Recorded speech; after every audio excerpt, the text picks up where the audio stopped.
Good afternoon, ladies and gentlemen. We'll call this meeting to order. Under disclosure of pecuniary interests, I have none before me at this point in time. If you feel at some point throughout the meeting you have a pecuniary interest, please let us know for the record. Item number 3, deputations, petitions in public meetings. Deputations, petitions, presentations in public meetings. We do have a presentation today from Mr. Stephen Rice of Forrick, as well as Fran Holo from CBRE. In attendance. So Steve, Fran, please join us here along with the rest of your team, and welcome.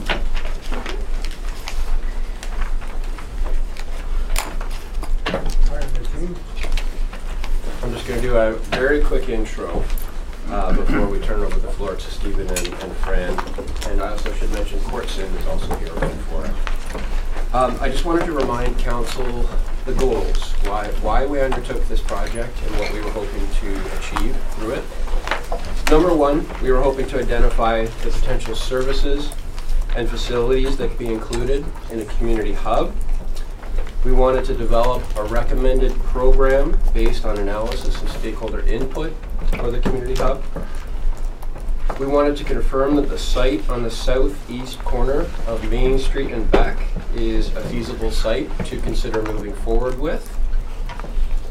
We wanted to be able to inform potential land acquisitions based on a concept design.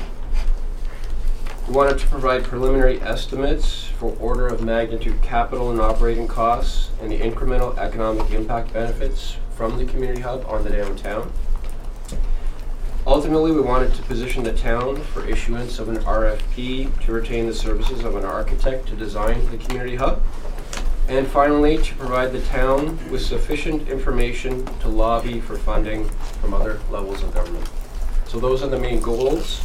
As you'll recall, in February 8th, we presented to the community the feedback that we received from the community engagement process, as well as 2 concept designs.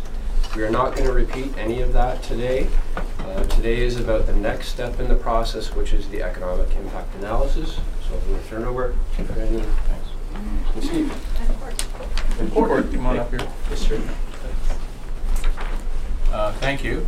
And just to remind everyone, just before we get started, that the community hub that we've been talking about for the last, I guess since we did the master plan study for the downtown, was what we believe from the last study, the downtown master plan study for Wasaga Beach, is an integral part of the community, and particularly for this part of Main Street where it's a year-round facility, or a year-round hub of the community that we're trying to create on Main. And that a community hub with social services and recreational services and other such things that the province might consider being the ingredients, or the correct ingredients for a town, should be considered in this location. So this is why the study's been done. And as Andrew says, we're in the last stage of reporting the economic impacts and giving you those impacts in the context of the plans that have come out of this exercise to show what a hub might look like in its composition here on Main Street. So as we said, the whole process has started with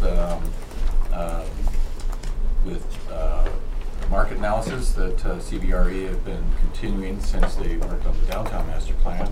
We've established some preliminary programs of the kinds of uses that could go into the hub. And again, this is a hub for Wasaga Beach. It's not a hub from some other community.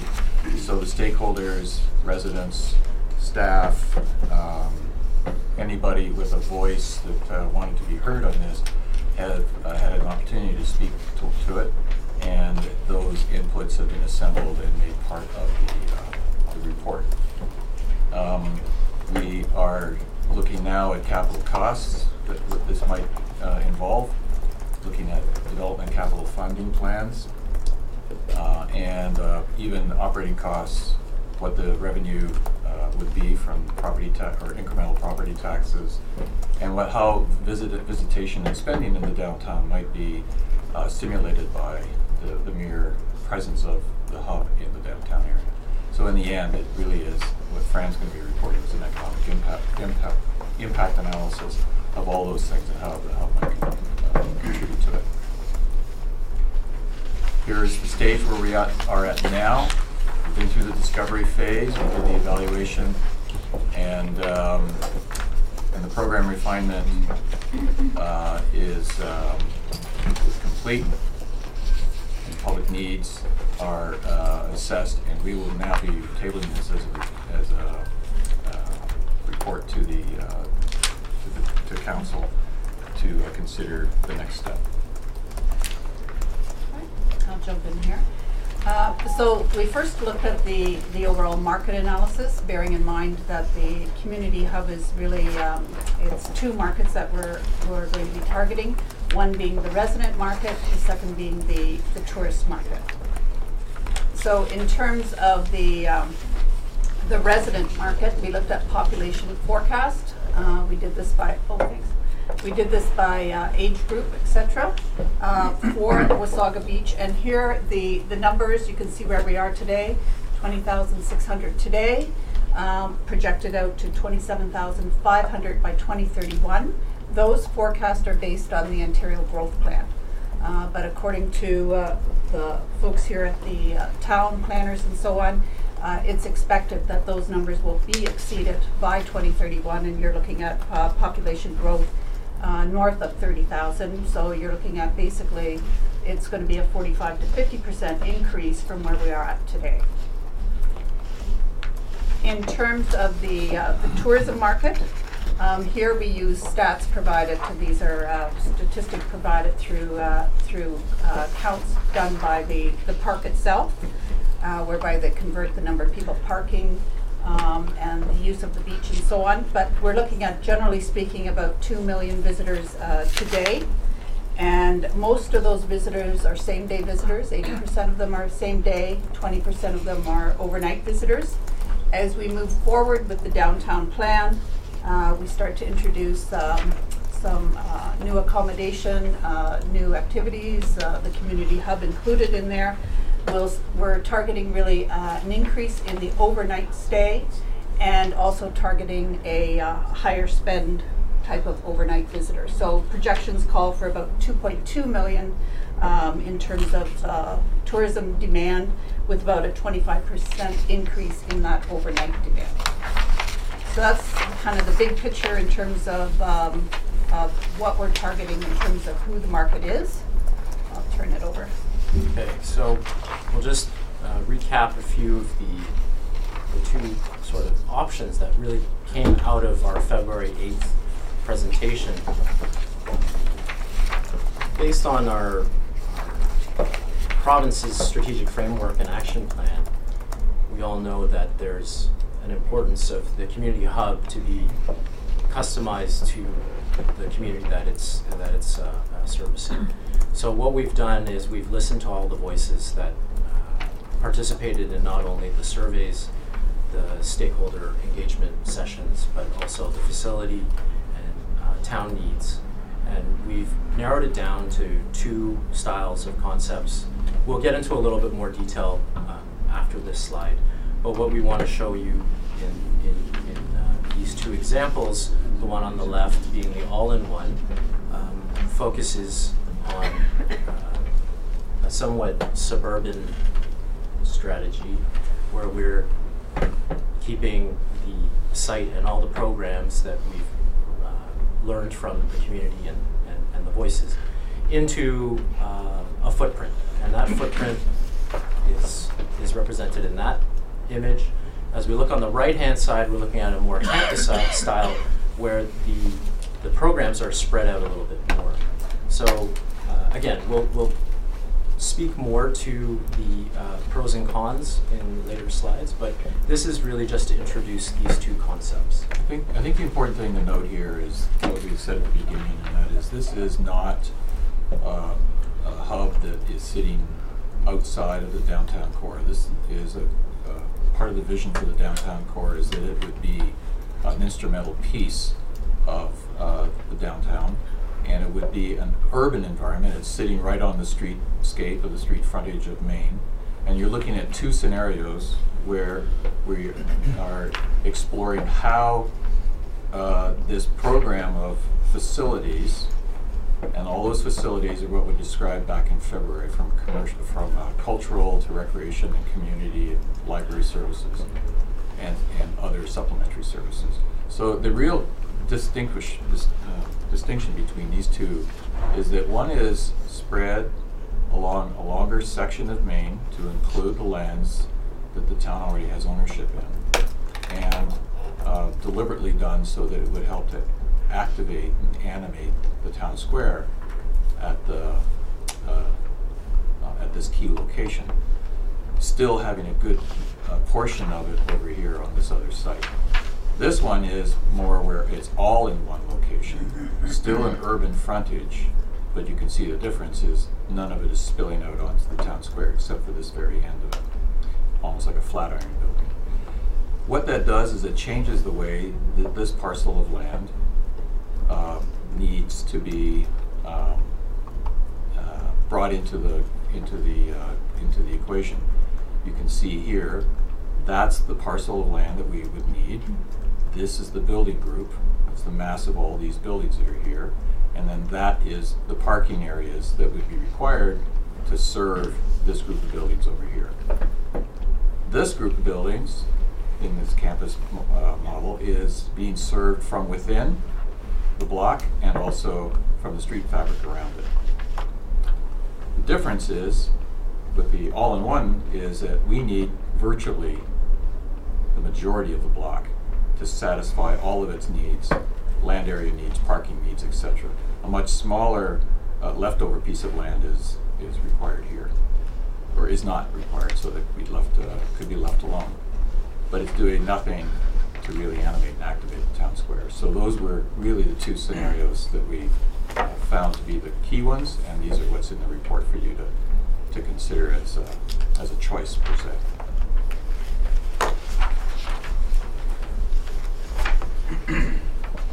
So as both Andrew, Fran, and Stevie mentioned, we've been working on the downtown master plan with the folks here in Wasaga since 2016, and a lot of the learning has produced a way of hearing what the needs, different types of services, programs that would benefit the community. What you're seeing on the screen is an example option of how we could distill all this information of needs and services into physical space. So starting from the top, we have a set of library components that total up. We have a cultural component that is a mix of galleries and multifunctional spaces for music and performance and the arts. And then we have recreation, which is a key component for sure, about a single pad and then having the opportunity to have a future twin. In the meantime, focusing on a multi-use recreational facility. And then we definitely have the community aspect of this program mix, which is just again referring back to the provincial definition of a community hub, is just understanding that we're trying to play a critical role in the way that we build economic and social cohesion in this community. So what you see in their total, where we've tallied it all up in terms of an area, and that was what you saw on the previous slide of how big this building could be, or series of buildings. And then on the left-hand side here with the public sector components, we've itemized all the facilities as a grouping per the headings on the right-hand side. And although we have the private sector components shown as the community services, this is merely an option. There's another option to which it could be integrated into the overall public sector component of the I think the other important note to make here is that lump sum total of 150,000 plus square feet on those two site options. It's important to the province when they describe something as a community hub, that there are community services in it. So we are glad, happy, in fact, that the town and all the people who participate in this study have recognized that community services should be and need to be in the downtown area and should live in this hub. I think the province will be happy to see that too. But as Court was saying, the way in which it's developed, that's one option, is it's rented back to community service groups. Is another one where it could be part of the overall publicly owned facility and dealt with in a slightly different manner. But the key is there's roughly 150,000 feet of space here that we would be building downtown. This laser is a little weak. So if we look at the community hub overall, it's really, you have to envelope it into the downtown master plan, because the community hub is what's going to be the catalyst to in turn attract private sector development. So as we're layering that in, we've looked at what the downtown master plan calls for, and here we've assumed, you see some timelines going out. So we've made the assumption that the community hub will be up and running and built by 2022. So we're talking another 5+ years. And again, it'll provide that catalyst for some other residential and mixed-use commercial development. So in the downtown master plan, if we're just speaking out 10 years to 2031, over that period, we're going to see plans call for 224 multi-level condo units. So to put that into frame, that's maybe about 4 condo buildings, about 50 to 60 units per. And that would equate to about 370 new residents living in the downtown core. And we've also built in 50,000 square feet of multi-use, mixed-use commercial space within that. In the 20-year plan, that goes out to 2041, the overall master plan calls for 557 multi-level condo units, so that would be about 10 condo buildings, about that size, and about 900 residents, new residents living in the downtown, and about 150 square feet of mixed-use commercial office space. So if you think back to the community hub as being your catalyst, you have 150,000 square feet there, which in turn will attract the same level for every square foot. You'll get another square foot of private sector development. 150,000. Yeah. And then if we look at it together, so now we're trying to phase it in both the private and the public sector components of the master plan. So if you're looking at 10 years of development, it's about 450,000 square feet of development over the next 10 years. So that's about 45% of the total build that is planned for that 20-year period. Okay? So by 2041, I think the plans are 824,000 square feet. Now that's residential plus your retail, mixed-use, commercial. So that's about 6 times the level of development that started the process with the community hub.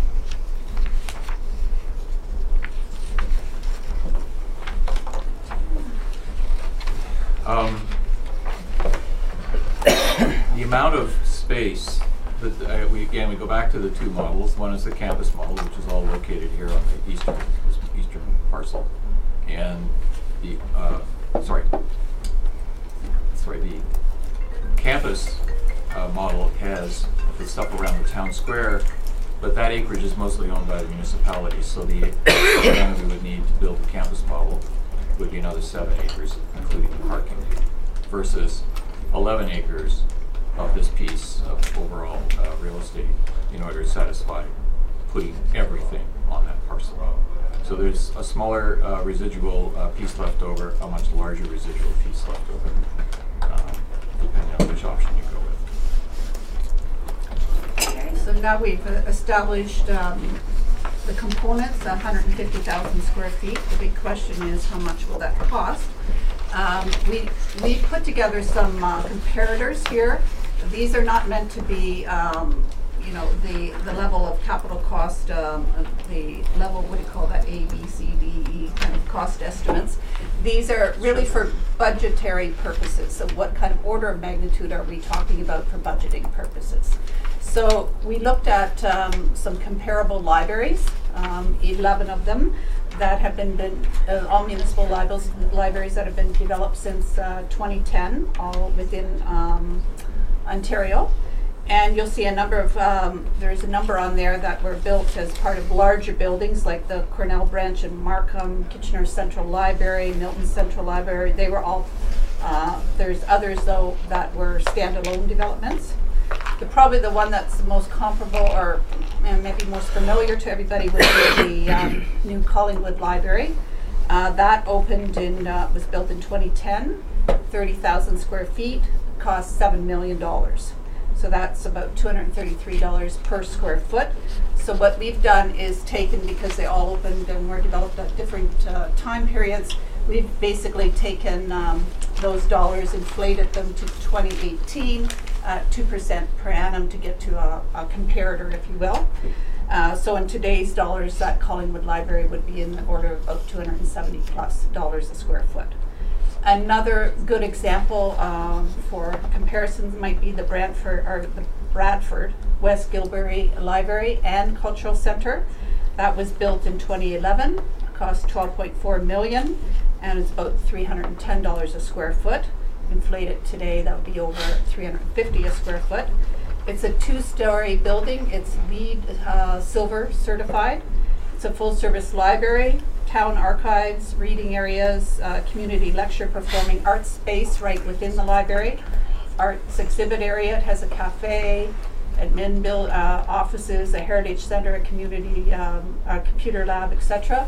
And then there's also plans for an outdoor plaza and a multi-season garden for the community as well. So those are some indicators for you. I mean, of the 7 of the 11 comparable libraries that are less than 30,000 square feet, so comparable to what we're proposing here, they averaged around $340 a square foot. If we look at multi-purpose recreational facilities, here we looked at 12, and they range from twin pad arenas to ones with pools, and some of them are very elaborate. Costs range from a high of $700 a foot to, and that was for the large multi-use recreational facility with an indoor pool complex and so on in the town of Lakeshore, to a low of $220 a square foot. That was for a twin pad in North Wentworth. So we can also look at just twin pads. So we've got several examples here, out to the 12 of them. But if you just look at the twin pad arenas, they averaged about $230 a square foot.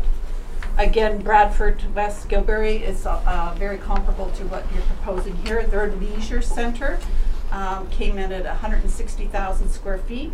It has 2 NHL ice rinks. It has 8-lane competition pool. It has a leisure pool, a fully furnished fitness center, aerobics, walking track, gymnasium, meeting rooms, etc.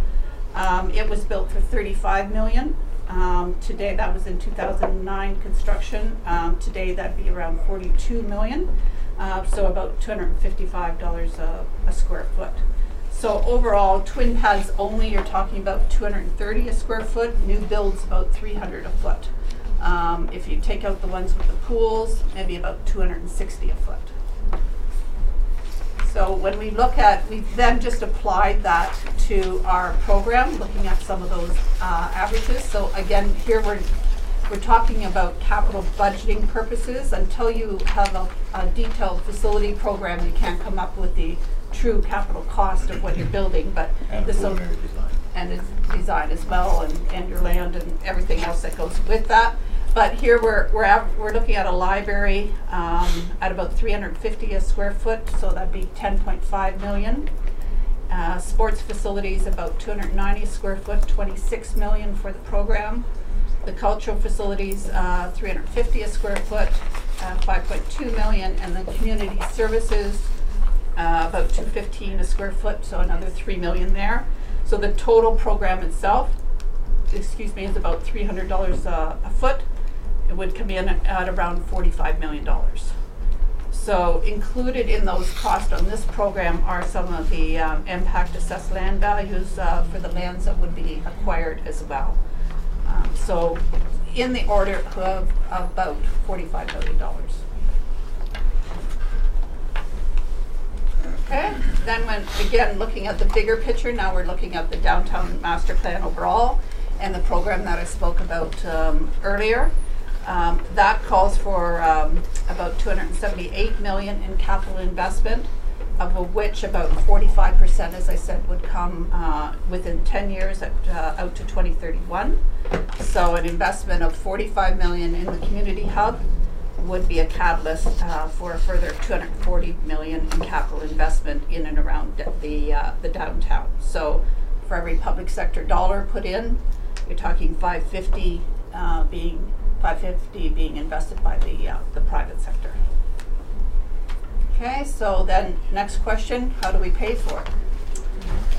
So the development and capital funding plan, how will we source the dollars for the overall ask?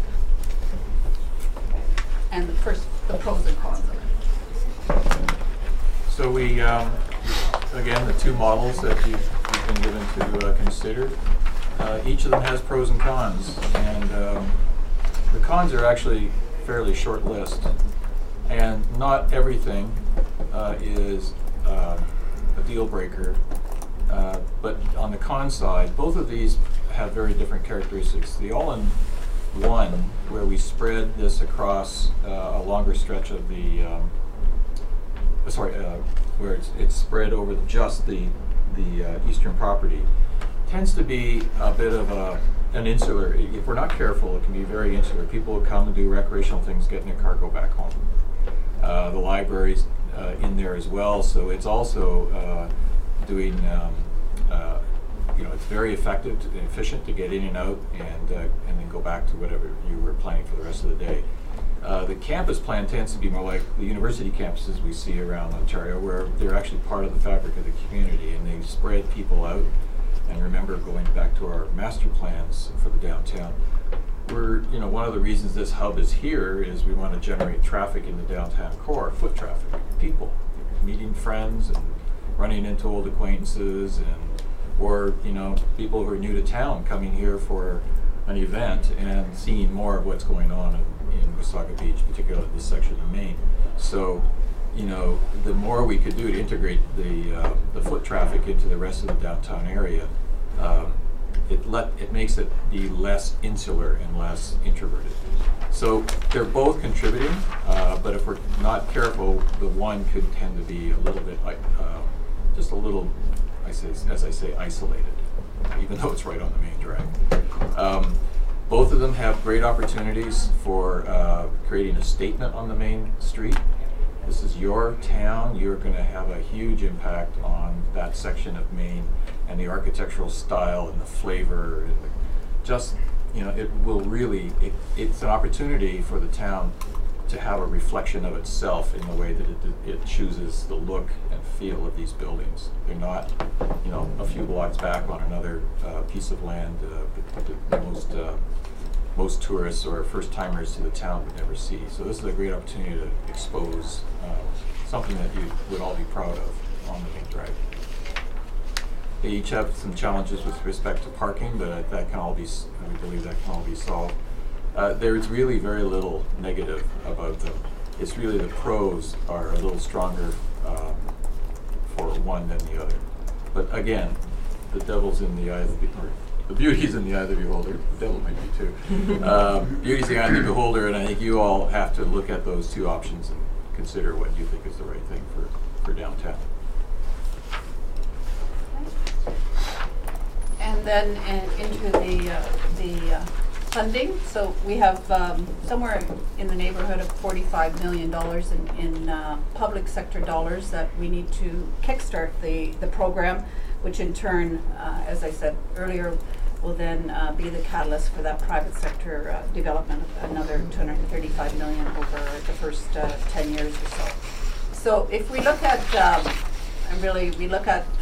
first of all, the best case scenario when it comes to how we fund this. The best case scenario would call for something where we have 3 levels of government, all contributing equally into that ask, that $43 to $45 million ask. So in equal parts, that would be in the neighborhood of $14 to $15 million per level of government.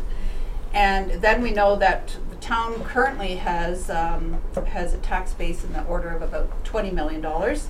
About 91% of that comes from the residential property taxes, the balance from commercial. And we know that the town has about $18 million in development charges set aside for these kind of infrastructure projects. So, assuming that that we have equal partnership here by the three levels of government, then we have to source somewhere in the neighborhood of $15 million by the town. And if we use $4 million in capital reserves and then debentured another $10 million, again, under the assumption here that the interest rate would be around 3.5% for the town, very favorable, and a 20-year term, you'd be looking at debt service costs in the neighborhood of about $700,000 per year. So if you look at what the average residential property tax bill is, which is in the neighborhood of about $3,000, that would increase by $66 per household to be able to service that debt of $700,000 per year. So you're looking at about 2% increase in your property tax bill. Every household then, over the course of 10 years, would be contributing about $620 over that 10-year period towards the community hub. Now recognize also I've said 10 years here, but we have a 20-year term on the debt. So that's our goal. That's the best case scenario. If we flip it now to the worst case scenario, and the worst case scenario would see the town carrying the full cost of the project with no other government funding partners. So here the town, this can be sliced 110 different ways. I've just given you three kind of options here. But if the town utilized $10 million in capital reserves, they'd have to debenture $33 million at the same type of cost on that debt. You're looking at $2.3 million in annual debt servicing cost. That would translate to $219 in debt cost for every household and a 7% increase in today's property tax bill. So over the course of 10 years, every household would have to contribute a little better than $2,000 towards the community hub.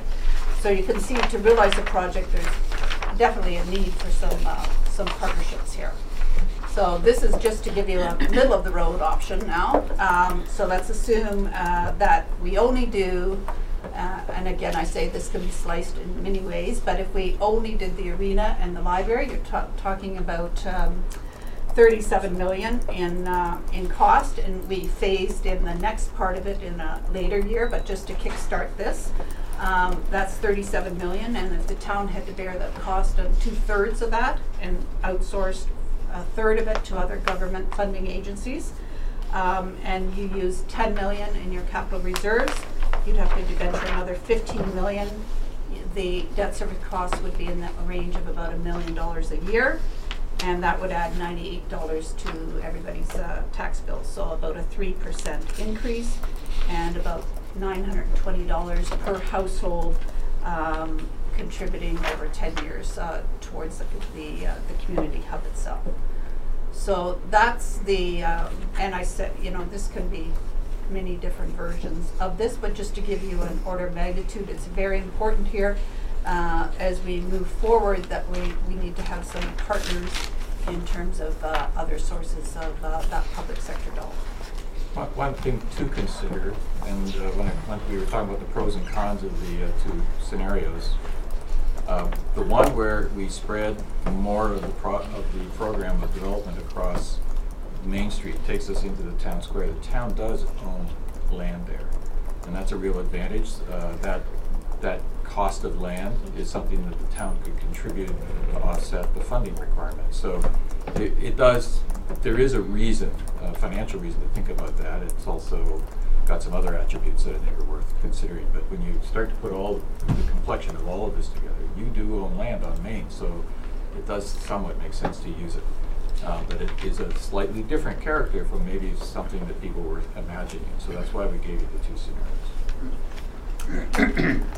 So capital costs are one thing, and they tend to be one-time costs. You find the money, you build it, it's up and running. Now comes the ongoing cost of the operation of these facilities that, as the public sector entities of the town will be responsible for in terms of its ongoing operations. So here we've looked at the various components. So if we start with the library, today we've looked at what is costing you in terms of today's library, what you have today, and then potentially what it could cost in the future as we roll out the plan with the new library, arena, cultural center, etc.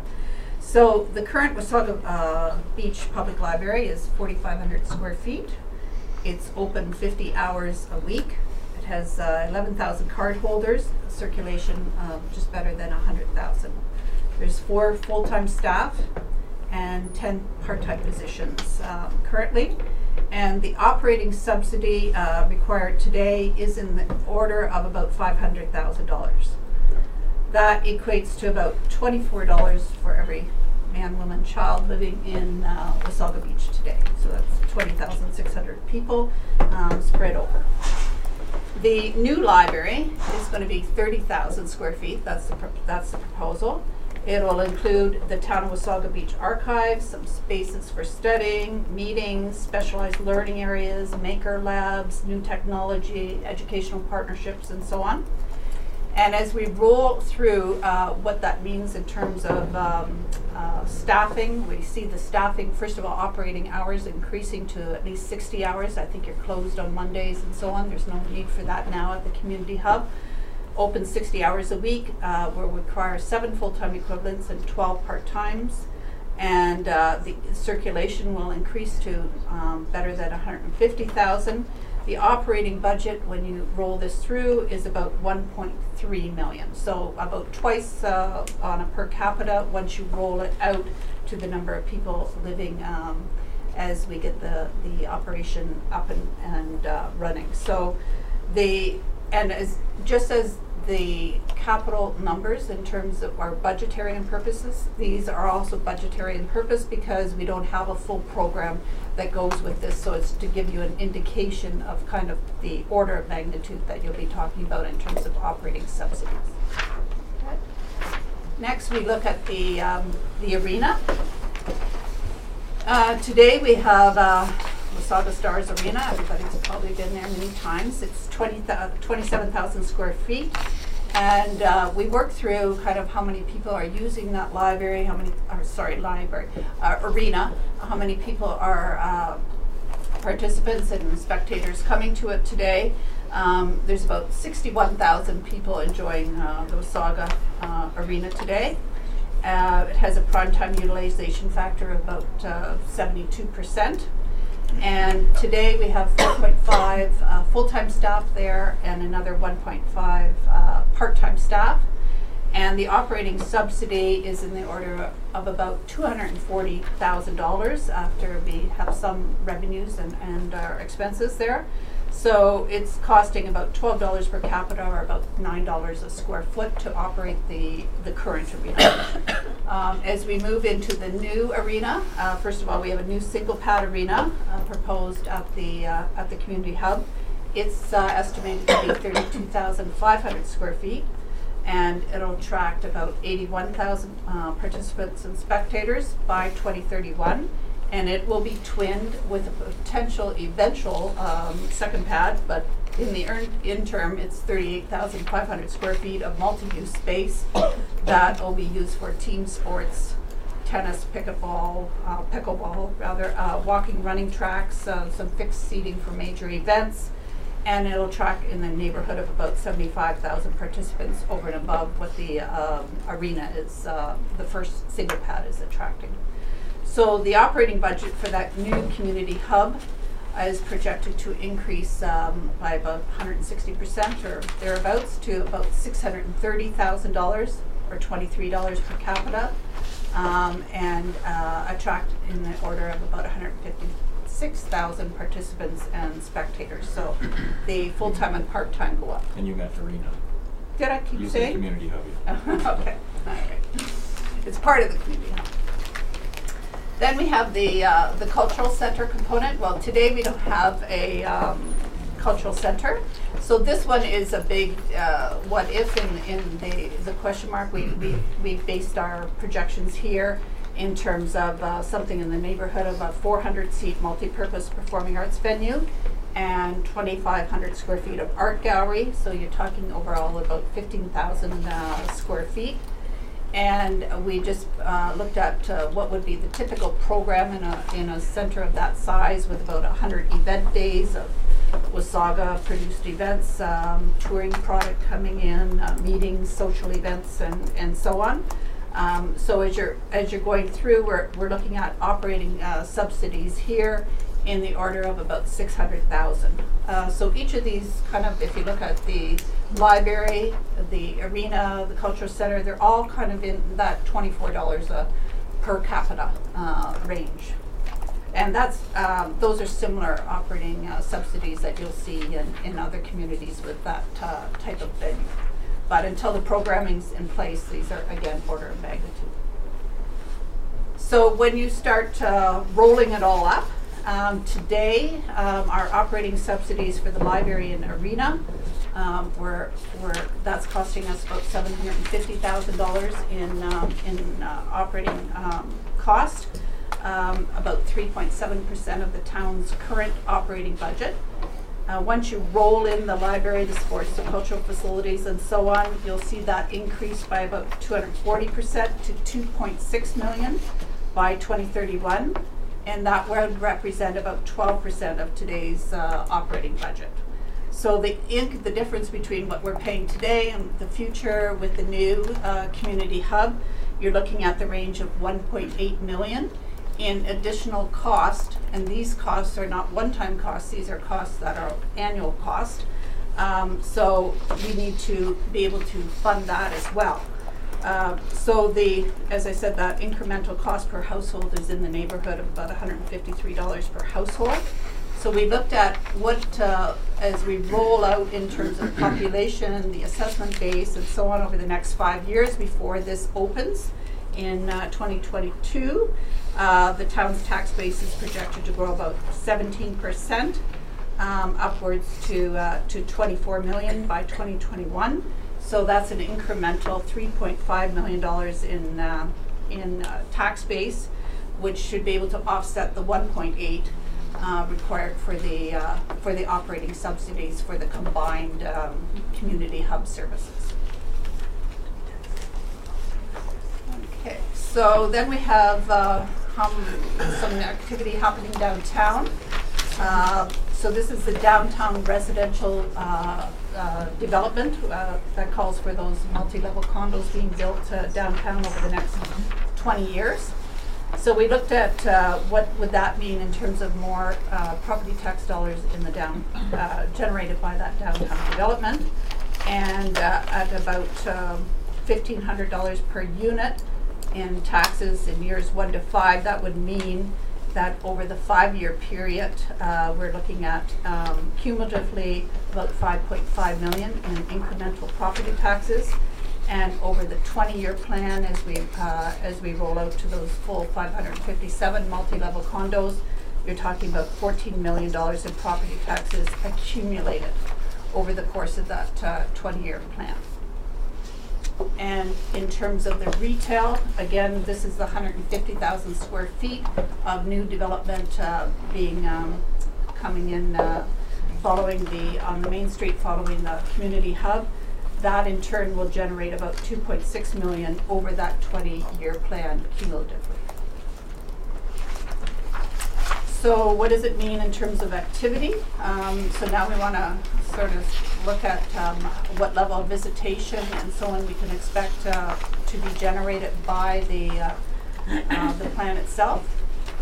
So the community, when we look at each of the components, and we've done those projections looking at today's visitation versus what we project will be the increase as we get these new facilities, you're talking about 300,000 new visits to downtown Wasaga Beach, combined across all those facilities. But some of those visits are going to be the same people going to multiple components of the community hub. So we've factored in here a 1.4 multi-visit factor. So you're talking about 235,000 visitors as opposed to visits. I guess it's all in the acronyms, I guess. But those are the actual incremental new people coming to the downtown. And then factored in how much retail, commercial space, and so on, new restaurants, etc., will be happening in the downtown. There we're looking at about incrementally another $15 million. Again, these are per year, happening by the time your plan rolls out in 10 years by 2031. So when we look at what does this mean overall, first of all, if we look at these are one-time hits in terms of the capital. So the capital, here we're looking at $43 to $45 million in public sector infrastructure coming in to build the community hub itself. That will in turn generate $14 million in direct and indirect GDP for Simcoe County, and it will support 105 direct jobs and contribute another $2.2 million in direct taxes to all three levels of the government, so federally, provincially, and municipally. So that's the public sector dollars. On the private sector side, you're looking at over the next 10 years that catalyst, if you will, of the community hub is going to generate another $71 million in capital being spent on condo developments and $10 million in retail development, which is your 50,000 square feet.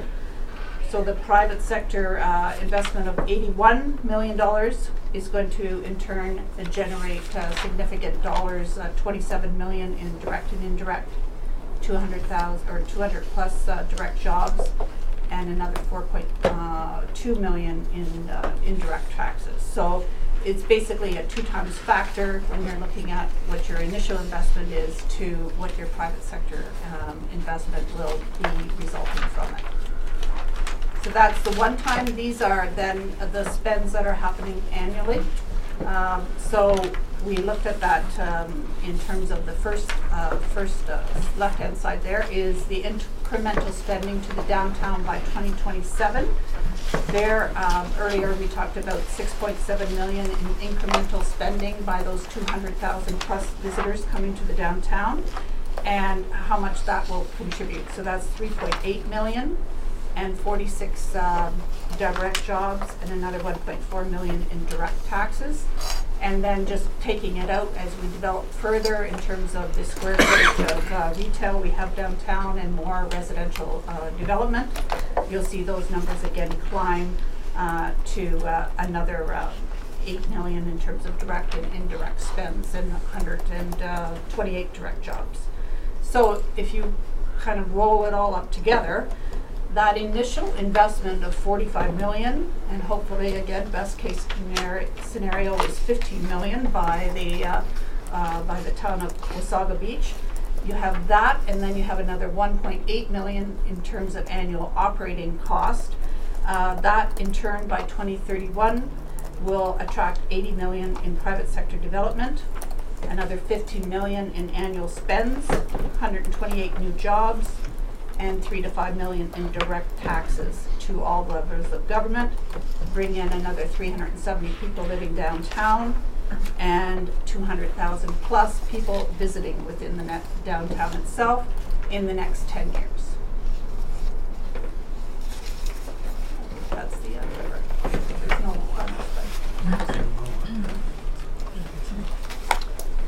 Anything to add? Nope. That concludes our formal presentation. We're open to questions. Great, thanks very much. Great presentation. Members of council, questions or comments? Councillor Smith? Thank you, Jordan. I just had one question. When we're talking about the per capita increases, is that over a 10-year period, is that every year for 10 years, or how does that work? I'm not sure whether it's they're going to be paying that every year, it's going to go up, or they're going to be paying it one year or 10 years. Okay, which costs are we talking about? We're talking about the per capita when you were doing the library and the arena and the cultural center. Oh, in terms of their actual spends, in terms of the operating subsidies? Operating system. Yeah, those are per year. No, That the taxpayer, I'm looking. Oh, are you talking about the capital, What the cost on- taxpayer is going to pay extra over the next 10 to 20 years? Yes, they're annual taxes, and we're borrowing debt over a 20-year span. Right, So until the debt's cleared, those are annual spend, or costs. okay, The capital costs were done on per household, right, and some of the operating subsidies, it's a little confusing, I did on per capita.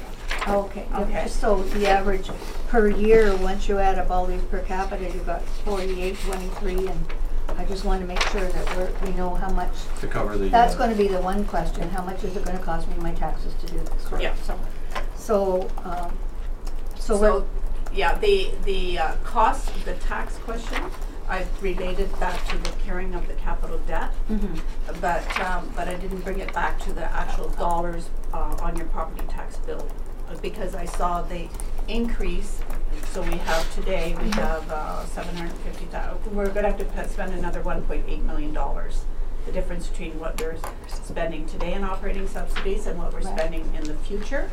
But in terms of the overall tax base, that should grow in concert to be able to cover those on an annual basis, but there's still annual costs.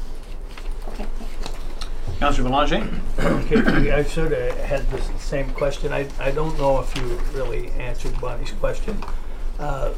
So if we, in year one, if you did an increase of 2%, and that, it wouldn't be a subsequent 2% every year. It would, that 2% over 10 years would cover the cost.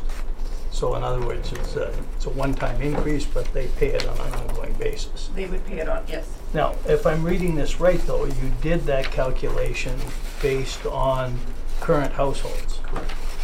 I did the calculation when we had to pay the debt back, but by the time we opened in whatever year it was, 2022, the number of households we'll have at that point.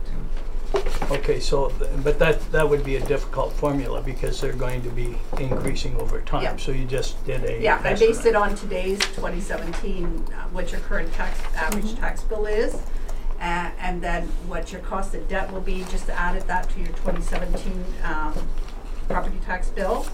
And then per household is based on the number of households I have in the year of opening. Okay, now, there's a lot of new tax revenue through this entire Correct. thing. So, and if I read that right at the end, if we calculated all that new revenue, it looks like it could even be a surplus of the total cost of the project. Yeah, the new revenue in terms of property taxes is just for the downtown, for those incremental property taxes, just for that development. That's part of the downtown master plan. It doesn't account for all of your other development happening elsewhere. So that accumulated, I think it was 5.5 million accumulated over the first 5 years of new property tax dollars coming in from residential development, and 2.6 for the retail or something. That's just for the downtown master Right. plan, not the whole town. What else Right. might be going on in town? Yeah. Okay, thank you.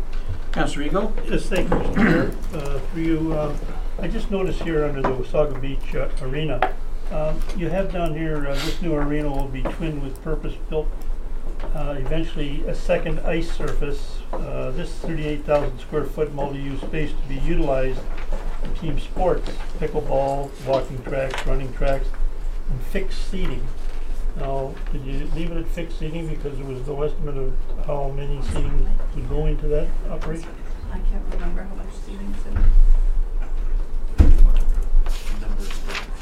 The purpose of the multi-purpose arena and the option of turning it into a twin is to know that there's going to be eventual growth, so that we can accommodate for those patrons when it comes to that time. So it's a forward projection that we're anticipating. We heard it earlier today. We know that our projections are already conservative. So just thinking ahead, the twin pad makes sense as a forward projection. What was the, I think the question was, what was the amount of fixed seating in the first bid? 1,200 to 1,500. 12 to That's all 15. right. 1,200 to 1,500. Thank you. Okay, Councillor, other questions or comments? George? Just a question of clarification, if I could, just under the slide, Public Sector Community Hub Capital. I guess it's 2 slides back. It talks about the contribution of estimated tax revenue of $2.2 million in direct taxes to all 3 levels of government. And I'm just curious, in terms of, that's under the capital slide, so I'm wondering how that $2.2 million is broken down that would come to the municipality. I'm just curious on that. Oh, it's in a full table at the back. This gets generated by the model itself. So it's in the detail in here. So the Councillors will have the page. this report was amended, I think, yeah, Yeah, it I was, think so. yes, it's not here. So on page 24 of this report, do you have this one? This is the model itself. I've just summarized it here. So in terms of direct taxes at that 2.2, the municipal level of the direct is about 200,000. The federal and the provincial are the winners here.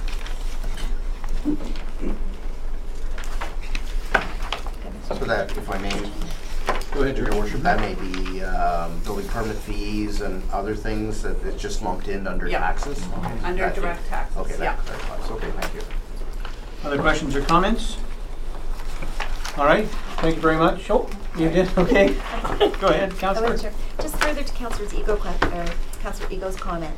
With the arena, if we build a double pad, there's some in the community that think we need it a lot sooner than others.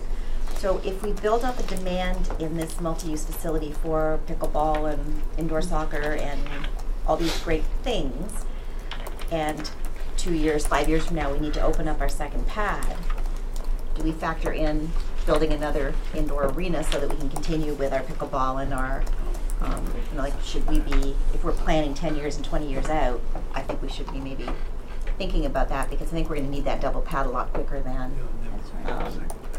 You can refer that. like right now, you're just assuming it's there forever, so.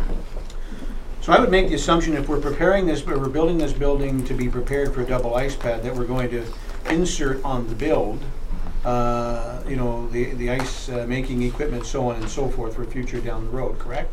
So when the time comes to require that second ice pad, then we'll be required to build another facility outside of that facility to accommodate these other sports. Is that, that's been my understanding all along. Yeah, So. Chris, you want to? Certainly, well, to date, we don't have any field house. I think the ideal would be in the short term that we would have sort of 2/3 of a field house with this second pad. And ultimately, the decision would need to be made. I think at the time that we opened the second pad, it would probably be on a seasonal basis, so we could get our fixed seating back in the summertime and do some of the field house activities at least half of the year as we transitioned. But it would technically be a trade-off if we started using ice on both pads. Definitely in the winter season would be the first time, but I would guess you're right that within 10 years we'd start to have demand for those field house square feet that we're not allowing into the winter program. So some consideration may be given to that now as opposed to later, just for staff's information. Other questions or comments? All right, thank you very much, ladies and gentlemen. And, appreciate you coming up. So I have a motion here, moved by Councillor Stockwell, seconded by Councillor Eagle, that Committee of the Whole recommends to Council that the Community Hub Economic Analysis Report be referred to staff for review and recommendation. Madam Deputy Clerk? Oh, sorry, Councillor? Yeah, can I make a statement?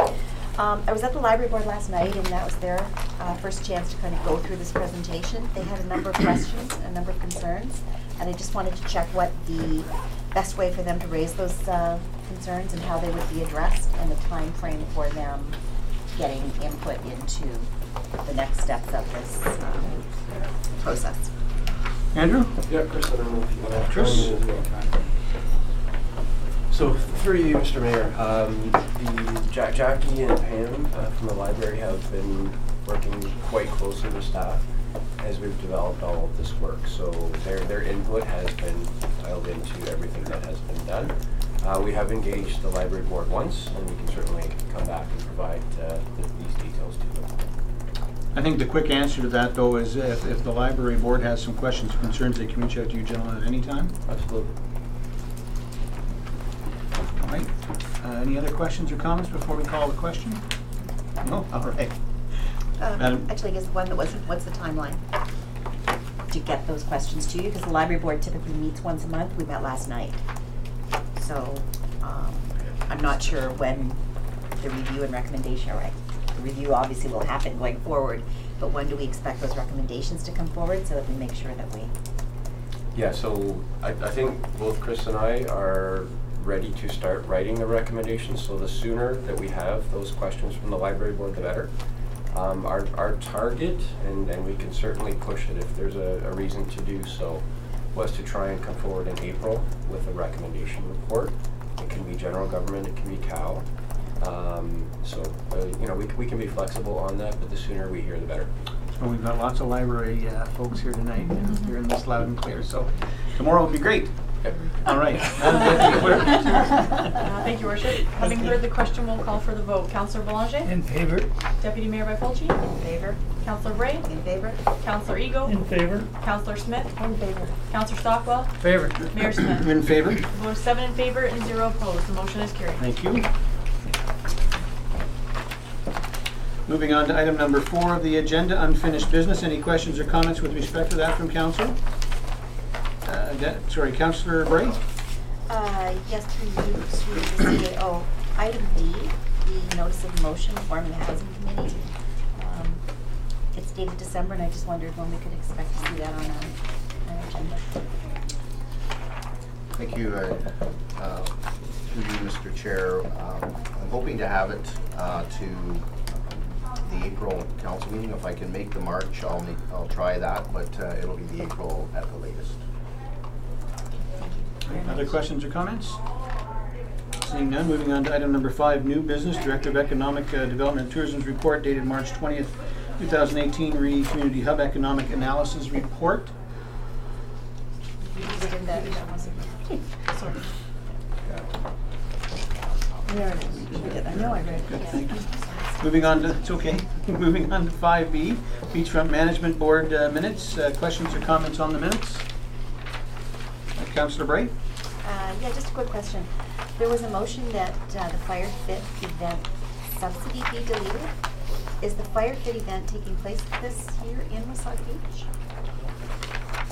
Mr. Chair? No. No? No. Not coming back, okay. Other questions or comments? Seeing none, I have a motion moved by Councillor Stockwell, seconded by Councillor Ego. The Committee of the Whole received the February 1st, 2018 and February 15th, 2018 Beachfront Management Board meeting minutes from the from the Chief Administrative Officer as circulated. Madam Deputy Clerk. Thank you, Worship. We'll call for the vote. Councillor Boulanger? In favor? Deputy Mayor Bifulci? In favor? Councillor Bray? In favor? Councillor Ego? In favor? Councillor Smith? In favor? Councillor Stockwell? In favor. Mayor Smith? In favor. The vote is 7 in favor and 0 opposed. The motion is carried. Thank you. Moving on to item 5C, the Director of Recreation Events and Facilities report dated March 20th. Chris, did you wish to speak to this report? Yes. Floor is yours. Thank you, Mr. Chair. This is a new agreement that has come out of indirectly through our community. I'm sorry, community health. Community Health Center, Community Health CHC. Center has been awarded a grant to run a special program. The idea will be to teach local residents, not only in Wasaga Beach, but my report speaks specifically to Wasaga Beach, 54 5-hour sessions that will run out of a kitchen upstairs at our arena. And my report recommends a reduced rate. It's an 80% discount, which suits their budget. It's a 2-year trial program, and we can support them by offering that area, which is not used to capacity at this point. And they will work around our residential camps in the summer. Thank you, Chris. Questions or comments? Seeing none, I think it's a great idea, Chris. I think it'll be this will be a great help to many of our residents, and so I support this fully. I will read the question. Moved by Councillor Bray, seconded by Deputy Mayor Byfolchi, the Committee of the Whole to support the recommendation from the Director, Recreation, Events and Facilities to enter into an agreement with the South Georgian Bay Community Health Centre to run a food fit program for an 80% reduced rate from that prescribed at the indoor facility rental fee policy for community organizations. Madam Deputy Clerk. Thank you, Your Worship. We'll call for the vote. Councillor Belanger. In favor? Deputy Mayor Byfolchi. In favor. Councillor Bray. In favor? Councillor Eagle. In favor. Councillor Smith. In favor. Councillor Stockwell. Favor. Mayor Smith. In favor. The vote is 7 in favor and 0 opposed. The motion is carried. Thank you. Moving on to 5D, the Director of Recreation, Events and Facilities Report, March 20th, 2018. Chris? Thank you, Your Worship. A similar situation. This is a program that has existed in Simcoe County since 1993. We have not had this group meeting actively in Wasaga Beach to date, although they have met regularly in Collingwood. It seems that the young parents that would often receive support have transportation issues to Collingwood, and it would be a breakthrough. So my recommendation is to offer it at the youth center. It is not governed by rental facility policy, and the idea is until such time that it may conflict with our town run programming during the day, that we would offer it for free for 3 hours, 1 day a month. All right, questions or comments? All right, seeing none, again, another great program, Chris, and thanks for bringing it forward. Moved by Councillor Smith, seconded by Deputy Mayor Byfolchi. The Committee of the Whole recommended Council to approve a request for Katopla Community Support Service to run a meal club program in the Youth Center on the fourth Thursday of every month from 12 noon to 3 p.m. until such time that it may conflict with town-run programming. Madam Deputy Clerk. Thank you, Worship. We'll call for the vote. Councillor Belanger. In favor? Deputy Mayor Byfolchi. In favor? Councillor Bray. In favor? Councillor Eagle. In favor? Councillor Smith. In favor. Councillor Stockwell. Favor. Mayor Smith. In favor? The vote is 7 in favor and 0 opposed. The motion is carried. Thank you. Thank you, Chris. Moving on to item number 5E, the Director of Finance and Treasury Report dated March 20th, 2018. Statement of Development Charges and Reserve Funds, fiscal 2016. Did I see? There she is. Jocelyn, do you wish to speak to this? Thank you, Your Worship. This is just a standard annual report that we are filing for the 2016 year, just to report the development charge related reserves and to file the annual report following Council's approval. Great, thank you. Questions or comments? Seeing none, a motion moved by Councillor Belanger, seconded by Councillor Eagle. That pursuant to the Development Charges Act 1997, the Ontario Regulation 82-98, that the Committee of the Whole of Council recommend to Council that it receive the 2016 Development Charge Reserve Fund Statement for information, and further that the information be submitted to the Ministry of Municipal Affairs and Housing upon acceptance of Council. Madam Deputy Clerk. Thank you, Worship. We'll call for the vote. Councillor Belanger. In favor? Deputy Mayor Byfolchi. In favor? Councillor Bray. In favor? Councillor Eagle. In favor? Councillor Smith. In favor. Councillor Stockwell. Favor. Mayor Smith. In favor? The vote is 7 in favor and 0 opposed. The motion is carried. Thank you. Moving on to item 5F, Beachfront Management Board Chair Report dated March 20th, 2018. It is moved by Councillor Eagle and seconded by Councillor Belanger. The Committee of the Whole received the Beachfront Management Board 2017 Annual Report for information. Questions or comments? Councillor Smith? Yes, just one in the overview. It says that there's 4 council members, and unless I'm adding wrong, there's only 3. So, some reason why we haven't got a 4th councillor on there. Mr. CAO, would you wish to speak to that? That would be, the councillor is correct. It would be 3 members of council. So Councillor Ego, Councillor Stockwell, and yourself are the 3 members of council. But I think she's indicating it says there should be 4. Well, that's what's written down in the overview. Okay, so That's a typo. It's a typo? Yes. Thank you. All right. Other questions or comments? Seeing none, Madam Deputy Clerk. Thank you, Worship. We'll call for the vote. Councillor Belanger. In favor? Deputy Mayor Byfolchi. In favor? Counselor Bray? In favor? Counselor Ego? In favor? Counselor Smith? In favor. Counselor Stockwell? Favor. Mayor Smith? In favor? Vote is 7 in favor and 0 opposed. The motion is carried. Thank you. Moving on to item number 5G, CAO's report dated March 20, 2018 through the 3-year summary expenses related to 2015 beachfront property purchase. Mr. CAO, do you wish to speak to this report? Thank you, Mr. Chair. I think the report is self-explanatory. I want to thank the treasurer for providing the spreadsheet that's in your report. It basically outlines what the initial purchase price was for the properties, the closing costs, what we've taken in rental revenue, what the operating expenditures have been, and then what the closing balance for the particular year. And then we brought that forward to the next year in 2016. And you can see for each of the 3 years in terms of what the cost has been to the municipality. So it costs approximately about $550,000 per year to net to operate the beachfront. To put that in some context with respect to the status, the financial status of the municipality. As the treasurer has indicated in her preliminary year-end financial report, although the debt is being funded through reserves, and in this year, starting with the property taxes, our reserves are in good shape. We've actually increased our reserves 2016 to 2017.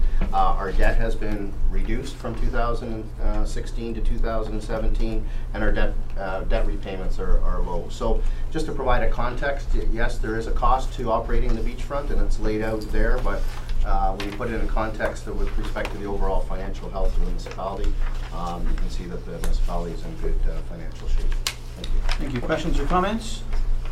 Councillor Belanger? Yes, actually, reading the report, it was extremely positive, but I continue to get a lot of questions from residents. But for our CAO, there's a significant amount of misinformation in the public realm related to the financial impact of the town's 2015 investment of beachfront properties and the overall financial performance related to the current council. I believe that a clear and concise report is required to clarify the functional financial or the factual financial situation for our residents. To that end, I'm bringing forward the following motion, and I'll just read the draft that I had sent in. That the CAO bring forward a report in conjunction with the updated appraisals for the 2015 beachfront purchases, or at the March 27th council meeting, whichever is possible. I think the 27th council meeting may be a little quick, to include the following information: a 10-year history by year of the town land acquisition by property and price paid by square foot, including subsequent demolition costs where applicable, and that there be a subtotal for current council purchases and the prior 7-year council purchases, including average square foot cost. That a 10-year history by year as to the method of payment for town land acquisitions and whether they were funded out of reserve or by taking on additional debt, and that there also be a subtotal for current council purchases and prior 7-year council purchases, including estimated lost compounded interest on purchases that were made from reserve. Item 3 is a 10-year history by year of total town reserves, including the total dollar contribution to reserves by year and total dollar withdrawals from reserves by year. That there also be a subtotal for current council additions to reserve versus prior 7-year council additions to reserve.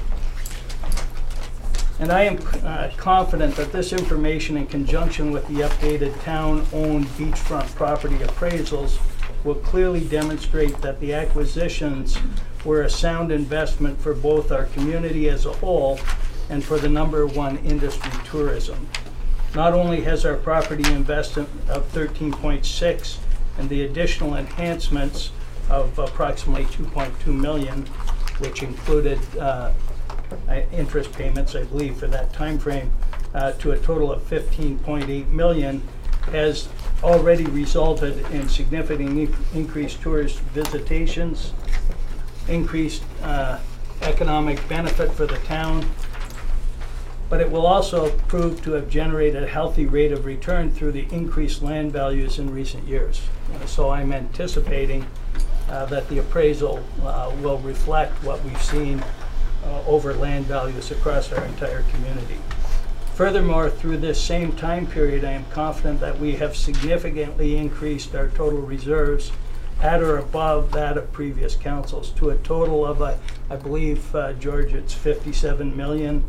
And I can't recall at the start of this term whether it was 34 or 37, but I think it was almost a $20 million addition to reserves over the past 3 years. We acknowledge that this investment has increased the annual debt servicing amount to $1.8 million, which includes interest and principal payments. However, the town's financial position remains very strong.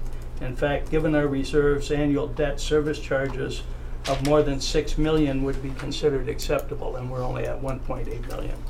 So again, what I'm looking for is something that clearly our residents can look at and very quickly see the performance of the current council. All right, so you're bringing that forward. You want to make an amendment to this motion that's currently on the table? Is that it, Councillor? Well, I don't know. I sent this in to the clerk and talked to the CAO, so I don't know the proper process. Madam Clerk?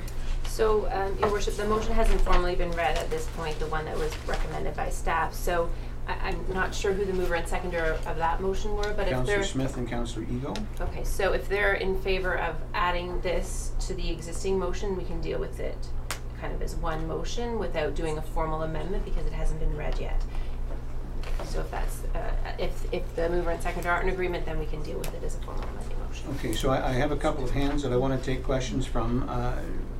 Procedurally, should I be taking those questions before I read this then? So, or should we be speaking to this first, whether or not the mover and seconder are prepared to take this amendment? Right, so based on the fact that Councillor Belanger is asking for this to come forward, and the fact that the motion has not been formally read, I think at this point it would be appropriate to ask the mover and seconder if they wish to consider that in their, to add it to their original motion. So, Councillor Smith and Councillor Ego, you have heard the proposed amendment. Are you in agreement to add that, to make this, basically we're going to make this the original motion and all in its entirety, correct, Madam Clerk? I don't have a problem. That's okay with me. And Councillor Smith? Okay. That's Does that include this? Yes. Okay, so I'll give you that. All right, so now procedurally, Madam Clerk, I'll read this motion and then take further questions. Is that correct? Yes. All right, thank you. So, motion moved by Councillor Smith, seconded by Councillor Ego.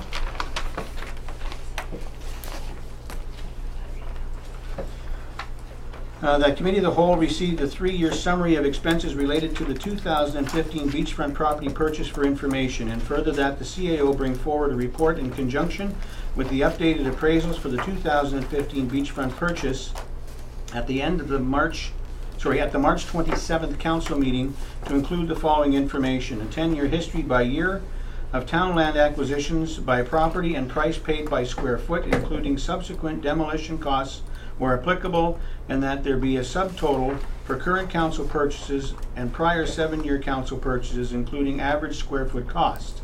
And item 2, a 10-year history by year as to the method of payment for the town land acquisitions and whether they were funded out of reserves or by taking on additional debt, that there also be a subtotal for current council purchases and prior 7-year council purchases, including estimated lost compounded interest on purchase made from reserves. And item 3, a 10-year history by year of total town reserves, including total dollar contributions to reserves by year and total dollar withdrawals from reserves by year. And there also be a subtotal for current council additions to reserves versus prior 7-year council additions to reserves. Questions or comments? Councillor Bray, then Deputy Mayor Byfolchi, then Councillor Bray, and then I seen Councillor Stockwell and Councillor Ego. Deputy Mayor Byfolchi? I guess just a comment. I'm all for transparency of what's been spent and how it's been done. Quite frankly, I see this as a make-work project for staff to say, hey, this council's better than the last, and I've never seen a request like this in 12 years of being on council, so I won't be supporting it. All right, Councillor Bray? Thank you. We were receiving a report for information, and the very last line of that report says that it is anticipated that the appraisal of the properties will be received by the end of April. So to have a date in there of March 27th is rather redundant. It also said that the CAO had planned to submit a formal business plan in June to the committee. So I'm not sure kind of why we're doing this, because I think there was a plan in place already. I also think that in the motion that you've just read, we're assuming the results of the report, and that's a really poor management practice. I don't think council should be telling staff what to include and what they expect that the results of that report would be. So I'm kind of surprised to see it. It does look like a bit of a make-work project. Again, information is good, but I'm not sure why we're anticipating the results of a report that we're requesting. Councillor Belanger? Just to clarify, when you did the reading, it was in conjunction with the appraisals being done or March 27th, and I clearly stated that I didn't believe March 27th might be possible. As far as this being a make-work project, I have talked to the CAO, and most of the information is readily available. It's been in front of council in different forms. This is just to clarify to many residents that have questions and frankly receive a lot of information, I think, that is not factual, that just needs to be in a very clear and concise way that everyone can read and understand exactly what has transpired over the last 10 years within our community. So Mr. CAO, March 27th, is that a doable date, or would you prefer to see a friendly amendment here of April? Thank you, Your Worship. Yeah, that date, if that could be extended, that would be preferred, because as indicated in the report, certainly the timelines are later than that to be reporting back to council. So would Councillor Smith and Councillor Eagle be willing to look at a friendly amendment to change that date to from March 27th to April 25th? Councillor Eagle? That's what I was going to suggest anyways. Yeah. Councillor Smith? Okay.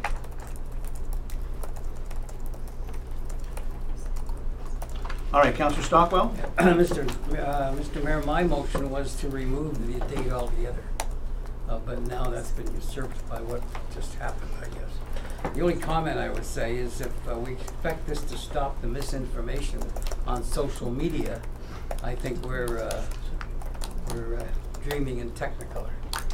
Councillor Eagle? Nothing else. All right, Councillor Smith and then Councillor Bray? Thank you, Your Worship. I think that we need to be monitoring the misinformation through our communications director and answering some of these whenever we see something that's misunderstood and reported, that we state the facts. And that would be a job, in my mind, for the communications. All right, Councillor Bray? Just with the motion, I wasn't clear when you read it, because I know when Councillor Belanger spoke, he certainly anticipated what the results would be. Is that in the motion? Are you saying you want me to read this again? Well, are there parts that say I think that the report is going to say this? Because I don't think they should be in the motion if they are. But if we're just asking for a report, I could support it. If we're suggesting what direction the results of the report should be, I cannot support it. And I'm not clear with the words because I was listening with So I'm going to read it again. Thank you. So can I just clarify, because what she's questioning is not in the motion. Okay, well, I'm going to read the motion, Councillor, and then we'll be clear on that. It is moved by Councillor Smith and seconded by Councillor Ego that Committee of the Whole receive a 3-year summary of expenses related to the 2015 beachfront property purchase for information, and further that the CAO bring forward a report in conjunction with the updated appraisals for the 2015 beachfront purchase on or at the April 25th council meeting to include the following information: a 10-year history by year of town land acquisitions by property and price paid per square foot, including subsequent demolition costs where applicable, and that there is a subtotal for current council purchases and prior 7-year council purchases, including average square foot cost. A 10-year history by year as to the method of payment for town land acquisitions and whether they were funded out of reserves or by taking on additional debt, and that there also be a subtotal for the current council purchases and prior 7-year council purchases, including estimated lost compounded interest on purchases made from reserve. And a 10-year history by year of town-owned reserves, including the dollar contributions to reserves by year and total dollar withdrawals from reserves by year. And there also be a subtotal for current council additions to reserves versus prior 7-year council additions to reserves as amended. Correct? As amended, Madam Clerk? Actually, it was not formally amended. That's the motion before you. And the friendly amended then is fine? Yeah, that's fine. So not as amended. All right, Councillor Bray? Deputy Mayor Byfolchi? Thank you. So I'm just looking for clarification. Would you also be looking for a dollar amount for the properties that were purchased over the past 10 years, what it costs to maintain them year over year? No, I was not. You wouldn't be interested in that information? No, I'm not. Okay, thank you.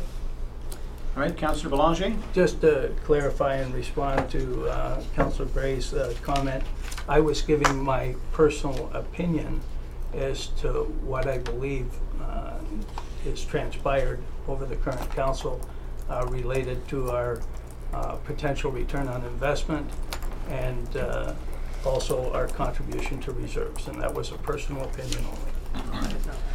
Other questions or comments? Seeing none, Madam Deputy Clerk? Thank you, Worship. With the motion having been read, we'll call for the vote. Councillor Belanger? In favor? Deputy Mayor Byfolchi? Opposed. Councillor Bray? In favor? Councillor Ego? In favor. Councillor Smith? In favor. Councillor Stockwell? Favor. Mayor Smith? In favor. The vote is 6 in favor and 1 opposed. Motion is carried. Thank you. Moving on to item 5H, the CO's report dated March 20th, 2018 with respect to the relationship with the Simcoe County District School Board. George, do you wish to speak to this? Thank you, Your Worship. Members of Council, I'll be brief on this particular report. You've had an opportunity to read it. I just wanted to mention that there's been a breakdown in the relationship between the town of Wasaga Beach and the school board at the senior staff level.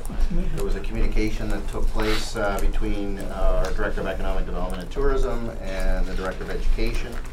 There was a difference of opinion what was said in that conversation, and as a result of that difference of opinion, there's been a breakdown in communication. So in the report, I've asked to meet with the Director of Education, which I will be doing in April, with the view of trying to get the relationship back on track, and I just wanted Council to be aware of the situation. All right, questions or comments?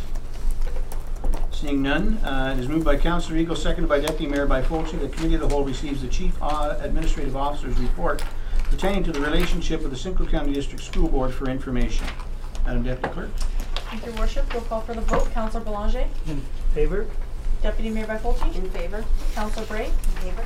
Councillor Ego? In favor. Councillor Smith? In favor. Councillor Stockwell? In favor. Mayor Smith? In favor. The vote is 7 in favor and 0 opposed. The motion is carried. Thank you. And moving on to item 5I, CAO's report dated March 20, 2018, Restaff Assistance in the Administration Department. Mr. CAO? Thank you, Your Worship. I just want to speak briefly to this report, and I'm going to ask if Council could refer it back to staff. There's been some new developments and some new information that have come to light with respect to some of the workload within the administration department. From that standpoint, I want to take a larger view in terms of the resources that may be required. I want to report on the agenda so that you'll understand some of the challenges that we're facing in administration. But in the report, I focus mostly on the CAO's office, but some of the administrative support challenges are a little bit broader than just my office. So I'd just like the opportunity to review it on a larger scale. So I could pull the report, Your Worship, or if committee sees their way clear to refer it back to staff, I'd like the opportunity to have that discussion with staff and then bring back an additional report. Thank you. Thank you, George. I'll give you a referral motion. Referral, deferred? Referral back to Referral staff. back. Referral back, second by Councillor Ego. Other questions or comments? Seeing none. Wait, sorry. Oh, okay. So, no, it was Councillor Stockwell, that's right. So, moved by Councillor Stockwell, seconded by Councillor Ego, that Committee of the Whole refer the item 5H back to staff for further review and recommendation. Madam Deputy Clerk. Thank you, Your Worship. With the motion having been read, we'll call for the vote. Councillor Boulanger? In favor? Deputy Mayor Mikulski? In favor? Councillor Bray? In favor? Councillor Ego? In favor? Councillor Smith? Just a point of clarity, if I may. I just wanted to make sure that we have the right item number. I So think we're you dealing said- with item number 5I, the CAO's report dated March 20th, Okay. 2018, re-staff assistance in the administration department. That's fine, thank you. In favor? Councillor Stockwell? In favor. Mayor Smith? In favor? The vote is 7 in favor and 0 opposed. The motion is carried. Thank you. All right, moving on to item 6, items for future meetings. We have no new items. Item 7, closed session, no closed session requirement. Any members of council wish to run closed session? Or committee, sorry. Reports from closed session, as required, we have none today, and this meeting is adjourned. Very good.